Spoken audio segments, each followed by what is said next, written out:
On March 17, 2011, tribal elders came together in Dadakel to resolve a dispute using a jirga. It's a government-sanctioned mechanism that is intended to resolve disputes peacefully. So the jirga begins in the morning, and after about 20 minutes or so,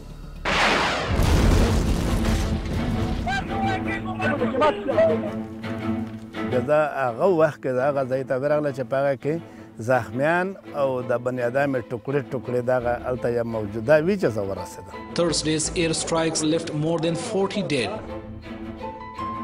وته چې کله موږ ورسېدلې د تخیله وسیمه ته پوښتنه وکړه چې څېره کسان وي چې وسوب یې نشي شمېر یې نشي ټوکړي ټوکړي دي خلک غشه غشه دي. نو زه ډېر خفه شوم ځکه چې زموږ پلار چې و نو هغه زموږ د قبیلې مشر و زموږ د آمدن ذریعه وه ټول زموږ ډیپینډ چې و نو زموږ په پلار باندې و. Most of the dead were tribal elders attending an open-air meeting.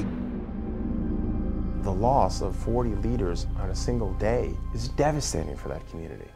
The March 17th, 2011 strike at Dadakel, that's a particularly problematic signature strike. A signature strike is a drone strike that isn't based on the identity of the target. These are strikes against people who fit the signature of what the US government says is a terrorist. But a drone strike is only as good as the intelligence that is behind the actual strike. Drones hit what they aim to hit, but if they're aimed at the wrong people, civilians are killed. In a signature strike, you're suddenly seeing 15, 20, 25, 30 people killed all at once.